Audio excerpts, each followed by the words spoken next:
even when you first proposed it to me, the first thing that came up was just the type of teaching that I was getting, and it's not crazy. I know it's the Holy Spirit, but I was even thinking about it today. Um, just growing up, and my mother would always teach me about the holidays and how they were pagan and different things like that, or even thinking about how I had a friend who would always tell me and my cousin, he never believed in the Bible because his grandfather spoke Hebrew, and he was like, well, everything in Hebrew can't be converted to English. And it was, what else was there? It was something else. And then just teaching like stuff. I would see my mother study, like sit down and actually study the word. And it was so many things that I feel like just groomed me for this ministry. Because growing up in a culture church, it was a lot of what should I say? It was a lot of tradition, a lot of things that come with the denomination. So one thing about this transitioning into this type of teaching that we're getting now, where it's more so focused on dealing with precepts and a way of thinking and using our faith, not necessarily get stuck. Because that's another thing being in church. More people are there to get stuff or when they're in a hard time than they actually are there to live a born again lifestyle, to actually be who Elohim put on this earth to be, which is an agent of change, a kingdom citizen, an ambassador to represent the kingdom. And a lot of times, the people that are in churches and religious churches are more focused on what they can get, and it's more focused on that escapism theology. Once I get saved, it's focused on going to heaven. Well, like Dr. Larry proposed a question, well, what you still doing here? So the thing that really just Right. that I had the hardest time with was just that transition from being in that type of church to getting out of church. Yeah, I was being groomed for it, but a lot of it was still in me because I had been doing it for so long. Like sitting down, because being in school, I'll be transparent. Being in school, I never studied. Like through high school and college I didn't study that much. Um, because in high school, everything just came naturally. I was always an honor roll student because that work was Me and you easy. both. Me and you both. That was some easy stuff. Yeah, and then I can't say the same. getting to college, it was a little bit more difficult, but it was like a lot of information when I first got to college. I'm like, I learned this in high school. So I was like, I didn't need to study. And then when I changed my majors, I actually got into my gift of, IT. I'm like, well, I know this stuff. So I was really just there then to finish school to get the degree because I'm like, I already know how to do this.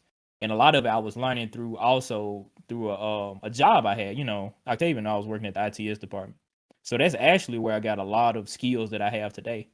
But the hardest thing was like actually being a student because I never had to study for anything. I never really read until like my early 20s. I never really read books. So now I'm having to sit down, read scripture, go back over notes when Dr. Larry teaches and different things. Like, I got notes now that I go back over, or even when I go back and listen to his teaching, I'm like, I never had to do this before Mm. because growing up, I guess you say in the area of when it came to being a scholar, I was lazy. Like that was the thing. I was really Mhm. lazy because I never had to do it before. So it was a total change. And I'm like, man, like I never had to set aside time to actually learn something. I've always been able to just grab a concept grasp a concept or grasp, something to do easily because it just came easy to me. So with this, like especially with the word and the way Dr. Larry presented, let's say the Holy Spirit presents it. Now that I have a shepherd who is more focused on teaching leaders and being, as he says, a teacher of teachers, it's like well, I have to be prepped to teach this stuff too. So in order to be a teacher myself, I have to put in the time to study, and I've never had to be in that position before. So that was like one of the biggest challenges for me. And there are, I mean, I know we all have a few others, but that was one of the biggest things. Yeah, that's true, man. Because I know when we was coming into the teaching, and Pastor was really putting that pressure on us of just like study, study, study. How much you studying? You shouldn't come back the next time and I can ask you that question and you don't know. I ain't do that with my pastor, and then it was just like, man, like I really never been studying that hard in anything in my life. A lot of times he talks about how you study for college and stuff like that, and you'll be up 10 hours studying for a test that you don't think nothing about now. And I was like, that's true. But then what really got me was when he was like, when they're diligently seeking, and it was just like, man, like I realized like, man, I was doing that with certain stuff, music, a girl, all that, everybody was doing it in them areas. And he was like, man, oh, okay. So it's just all about, where your heart lied, that's where your treasure was at. So anything you want to say to that, Demetrius?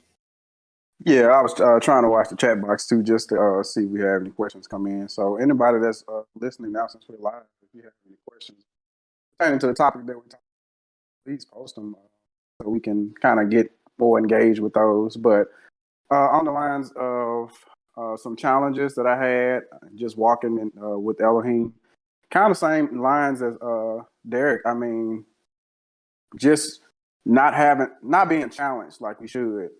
Really, as Kingdom Ambassadors, was one that I, like you said, when I came to the ministry, it was so different. And because you're so used to getting ready for Sunday, going to the church, and you got a concert going most of the time. And then you hear the pastor go up. And depending on the pastor, I mean, my last pastor who actually transitioned this morning, he was a great pastor.